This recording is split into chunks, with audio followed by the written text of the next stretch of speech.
Selamat sore Bapak Ibu Guru. Sore. Ya, terima kasih untuk kesempatan hari ini. Bapak Ibu Guru boleh menyempatkan waktu memenuhi panggilan saya. Bukan Ibu Guru panggilan ya, memenuhi panggilan saya dalam rangka saya melaksanakan berbagai praktik baik untuk memenuhi tugas saya sebagai calon fasilitator daerah untuk 7 jurus BK Hebat. Jadi masih aman di Bapak Ibu, sehat-sehat Jito? Masih. Ya, dari pagi kita sudah melaksanakan semester. Di tengah kegiatan kita ini banyak pasti tugas-tugas Bapak Ibu Guru di rumah. Tapi membantu saya hari ini untuk melaksanakan diseminasi berbagai praktik baik 7 jurus BK Hebat. Ya, rancangan ini sebenarnya dibuat untuk kegiatan luring, yang mana kita ada 68 guru di tempat ini. Harusnya semuanya guru yang harus menjadi sasarannya, tetapi karena kita ada kegiatan semester hari ini, jadi kami waktu itu sempat berkomunikasi dengan fasilitator nasional bahwa bisakah diberikan kelonggaran supaya maksudnya tidak bisa menghadirkan semua guru karena kebetulan bertepatan dengan kita semester, jadi semuanya ada yang bertugas untuk mengawas dan panitia. Jadi saya bersyukur Bapak Ibu Guru menyempatkan waktu untuk kegiatan saya ini. Ya, tujuan pelaksanaan berbagai praktik baik yang saya lakukan adalah supaya memberikan inspirasi kepada guru non-BK dan rekan sejawat untuk mengintegrasikan keterampilan SEL atau Social Emotional Learning dalam pembelajaran di sekolah, dan juga kolaborasi antara guru dan untuk mewujudkan sekolah ramah, empati, dan resilient. Kemudian hasil yang saya harapkan dan kita harapkan tentunya, jadi guru non-BK dapat memahami konsep dasar pengelolaan emosi dan resiliensi siswa dan terbentuk kolaborasi antar guru dan sehingga menciptakan lingkungan sekolah yang nyaman. Ya. Sebenarnya sini saya ada mau mengajak Bapak Ibu Guru untuk menyanyikan jingle kami. Boleh mungkin kita bangkit berdiri.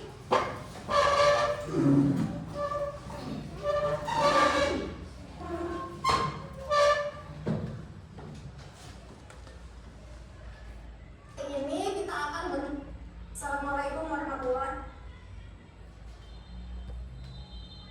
Salam teknis pemirsa.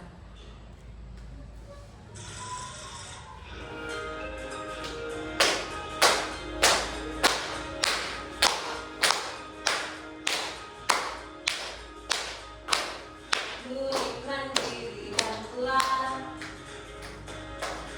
tumbuh di lingkungan sehat,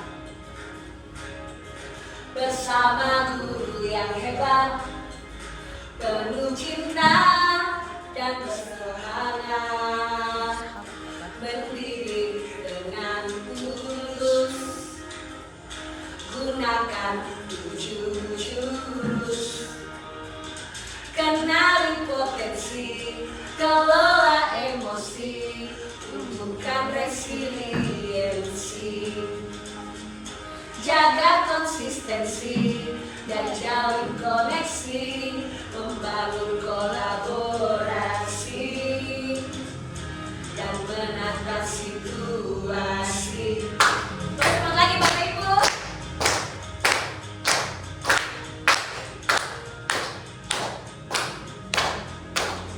Sekolah aman dan nyaman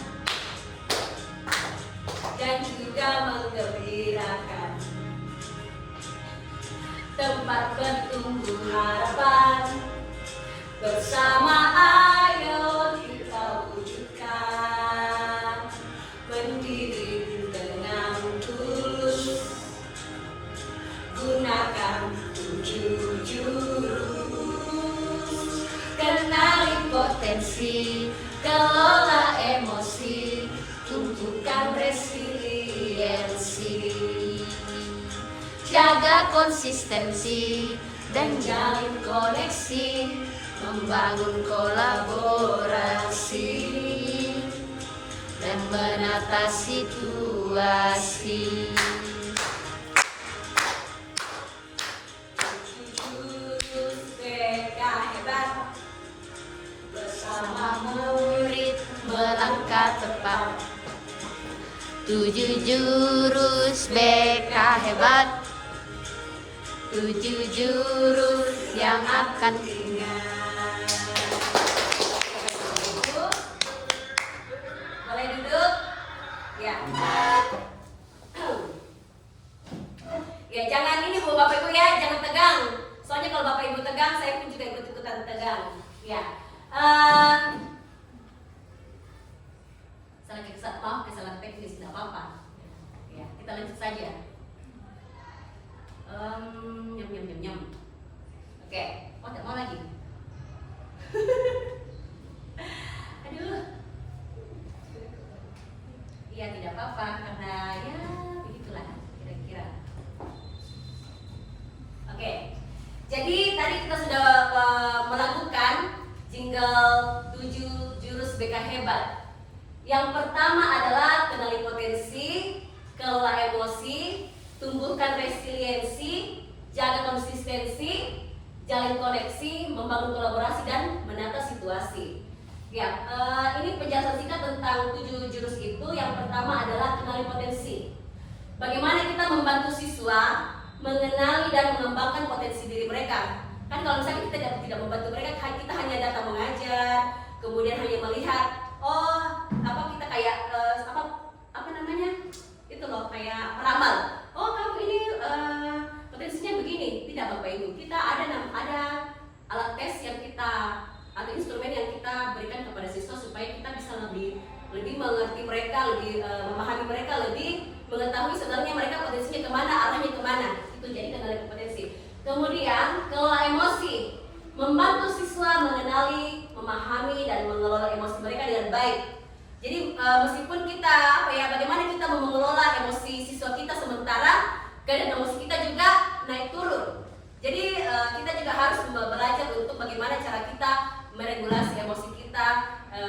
Jangan membawa masalah kita dari rumah kemudian kita lampiaskan kepada siswa kita dan berujung ya tidak ini lagi ya, kita tidak bisa menerapkan kelola emosi kalau misalkan kita membawa urusan pribadi kita ke hadapan siswa kita. Kemudian tumbuhkan resiliensi, membantu siswa membangun kemampuan untuk bangkit dari kesulitan dan tantangan. Ini banyak kita jumpai di siswa kita. Kita baru kasih tugas sedikit saja, mereka kayak langsung kayak, tugasnya bagaimana? Apalagi kalau misalkan dalam jumlah yang banyak, kemudian mepet, jadi kayak saya tidak tahu bagaimana, tapi nanti kita akan bahas itu. Kemudian jaga konsistensi, membantu siswa membangun kebiasaan positif dan disiplin dalam belajar. Ini seperti kayak kebiasaan positif itu mengerjakan PR-nya secara teratur, kemudian datang ke sekolah tepat waktu, tidak terlambat. Kemudian jalin koneksi, guru melatih keterampilan komunikasi yang hangat, saling memahami dan membangun. Kemudian bangun kolaborasi, kerjasama multi pihak. Ini guru itu harus bekerja sama dengan berbagai macam pihak. Jadi guru bekerja sama dengan wali murid, guru wali kelas, guru mata pelajaran dan guru BK terutama. Kemudian menata situasi, guru menciptakan ruang belajar yang bebas dari intimidasi, diskriminasi dan tekanan. Bagaimana kita mau mengajar dengan baik, tapi itu tekanan itu berasal dari kita. Ya. Baik, ini dari 7 jurus BK hebat yang ada, kami diminta untuk memilih 2 minimal. Dan saya memilih kelola emosi dan tumbuhkan resiliensi. Alasan saya memilih kedua jurus ini adalah yang pertama ini dari hasil pengamatan selama memberikan layanan BK, beberapa siswa menunjukkan pengelolaan emosi yang kurang seperti mudah marah, cepat tersinggung, kemudian cemas berlebihan pada hal-hal yang sepele. Ini sangat banyak sekali kita jumpai di siswa kita. Jadi biasa kalau misalnya di kantin baru lihat-lihat, terus tiba-tiba kayak merasa tersinggung, akhirnya terjadi perkelahian. Kemudian di kelas hanya karena pulpen dihilangkan langsung marah dan berkelahi ya. Jadi itu alasan saya memilih jurus kelola emosi. Kemudian yang kedua alasan saya memilih tumbuhkan resiliensi karena daya lenting siswa kita kebanyakan itu kayak rendah. Contohnya diberikan tugas mereka kayak mengabaikan. Kemudian setelah tugas itu numpuk dan banyak dan ditagih oleh guru mata pelajaran, akhirnya mereka kayak pusing sendiri. Apalagi kalau misalnya tugasnya itu susah. Padahal sebenarnya kalau kita perhatikan tugas itu gampang, mereka tinggal melihat dari LKS atau modul yang ada. Kemudian ini juga tentang kegagalan yang mereka hadapi dalam kehidupan sehari-hari. Mungkin mereka ada yang ikut lomba, taekwondo mungkin atau basket, dan kebetulan kemarin ada yang ikut lomba FTBI sama FLS 3N, ada yang tidak dapat juara, tapi kayaknya mereka bukan kayaknya ya, mereka kayak merasa kayak gagal. Ekspektasi mereka yang mereka harapkan untuk menjadi juara ternyata tidak seperti yang mereka harapkan. Ya, tantangan yang saya hadapi dalam mengimplementasikan 2 jurus ini, yang pertama adalah jurus pilihan yang pertama yaitu kelola emosi. Masih ada beberapa siswa yang enggan membuka diri ketika diminta untuk mengekspresikan emosinya karena takut dianggap lemah. Ya, kelola emosi ini saya mengambil sampelnya dari kelas 9. Saya kumpulkan semua dari kelas 9. Jadi saya memberikan instrumen. Ada instrumen yang berisi 8 pertanyaan, mereka isi, dan ternyata hasilnya adalah banyak mereka yang kayak keadaan emosinya tuh kayak lagi sekali. Jadi hal-hal yang sebenarnya kayak contohnya pertanyaannya menghubungi orang lebih dewasa ketika dia menghadapi masalah. Itu jawabannya ada kebanyakan mereka itu tidak pernah, ada yang kadang-kadang bahkan ada yang tidak pernah sama sekali. Jadi kayaknya memang butuh dukungan untuk kita lebih mendekati siswa itu lebih kayak lebih memahami mereka. Ya, kemudian saya memilih tantangan yang saya hadapi ketika memilih jurus kedua yang tumbuhkan resiliensi. Sebagian siswa masih memiliki mindset tetap merasa kemampuan mereka tidak berubah. Contohnya dikasih tugas atau disuruh mereka ke depan, padahal sebenarnya seperti matematika, rumusnya sudah ada, tinggal mereka berlatih. Semakin mereka berlatih, semakin mereka mengerti apa sebenarnya dari rumus ini akan seperti apa jawabannya. Tapi kayak mereka sudah menjudge diri mereka, membuat pikiran mereka kayak memang saya tidak bisa, saya tidak mampu. Jadi itu kayak ketika kita suruh, tidak mau saya bu, tidak bisa nak saya bu, ya. Jadi kayak gimana ya? Kita juga mau memaksakan, dan sementara kan artinya kita tidak bisa memaksakan kehendak kita kepada siswa ketika mereka tidak mau. Jadi mau tidak mau ya kembali lagi ke bagaimana kita mengelola emosi kita dengan baik. Kemudian berikutnya tantangan yang saya hadapi yang kedua adalah dukungan lingkungan sekitar belum konsisten. Kadang ada guru atau teman memberikan label negatif ketika siswa itu gagal. Jadi kalau misalkan ada siswa kita yang kayak tidak mampu, kayak langsung dikasih kata-kata yang tidak enak. Sampai kan tidak semua siswa kita itu mempunyai tingkat perasaan yang sama. Tidak semua siswa kita mempunyai kepribadian yang sama. Ya, itu jelas. Ada yang ketika kita memberikan tugas dan langsung kayak ketika mereka gagal kita langsung lebih semangat lagi ya. Tapi ada ketika siswa gagal dan kayak kebetulan emosi kita lagi tidak stabil, mungkin kita lagi PMS atau apa, langsung kita langsung kayak kasih kata-kata yang negatif ke mereka. Jadi sebenarnya mereka mampu, tapi karena kata-kata yang negatif itu akhirnya mau saya berusaha atau tidak berusaha tetap akan saya dimarahi. Jadi itu menjadi tantangan terbesar saya dalam menyelesaikan jurus pilihan tumbuhan resiliensi. Nah, aksi saya menghadapi menghadapi tantangan implementasi tadi, yang pertama itu membangun kepercayaan, suasana aman, menggunakan teknik mindfulness seperti berlatih pernafasan, kemudian memberikan siswa untuk merefleksi kira-kira kalau kita seperti ini apa yang kamu bisa tarik pelajaran dari kegiatan kita hari ini. Jadi kayak kita mencoba, kan biasa kalau kita meminta siswa untuk berbicara, maunya kita bahasa formal. Tapi saya meminta kepada mereka waktu itu, saya bilang, saya tidak butuh kamu berbahasa Indonesia yang baku, tapi bagaimana kamu bisa memperkatakan itu yang bisa kamu mengerti dan saya juga bisa memahami. Akhirnya ya berjalannya ada beberapa yang memang sudah bisa berubah untuk pola pikirnya sudah berubah. Kemudian resiliensi menerapkan pendekatan growth mindset, menanamkan keyakinan bahwa kemampuan bisa dikembangkan dengan usaha. Jadi kalau misalkan kalau siswa kita melihat dia sudah tidak bisa dan kita kamu tidak bisa, kamu tidak gagal. Jadi kayak kita mau membantu mereka, tapi awalnya kita membantu mereka, tapi buntut-buntutnya malah kayak kita menyalahkan mereka karena tidak ada usaha. Akhirnya ya kita ada waktu itu saya membuat kayak tabel. Jadi kalau misalnya kita gagal dalam hal ini, apa kira-kira yang harus kita lakukan? Ada kata coba. Walaupun kamu tidak bisa, tapi kalau kamu mau berusaha dan mencoba, itu sudah mulai kamu itu memiliki perubahan pola pikir. Yang awalnya kamu bilang tidak bisa, tapi setelah kamu mempelajari ini, kamu akhirnya punya perubahan dari pola pikir tetap bisa berubah jadi pola pikir yang berubah. Hasil implementasi Jurus ini yang pertama, sebagian siswa sudah menunjukkan ekspresi dalam memahami diri mereka. Ini pada saat saya melaksanakan OJL pertama itu kelola emosi. Jadi ada kegiatan saya itu ada emoji ekspresi, ada ekspresi senang, bahagia, kecewa, takut, marah, dan terkejut. Jadi ada pertanyaan-pertanyaan yang saya ajukan ke mereka dan mereka memilih sesuai dengan apa yang mereka respon tentang pernyataan yang saya bacakan. Sampai ada yang bilang, kenapa di situ?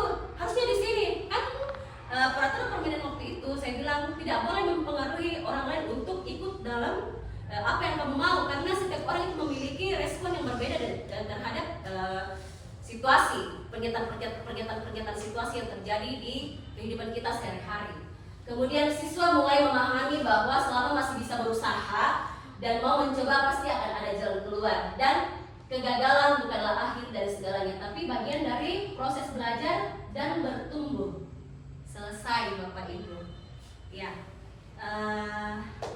ada yang mau disampaikan mungkin berkenaan dengan berbagi praktik baik saya hari ini. Bisa bertanya tapi jangan susah. Ada slide yang itu mungkin saya kurang mengerti. Bukan kesana tadi. Guru wali. Oh. Kan ada 3 yang Itu juga. Yang satunya itu apa ya? Lewat. Ini ya.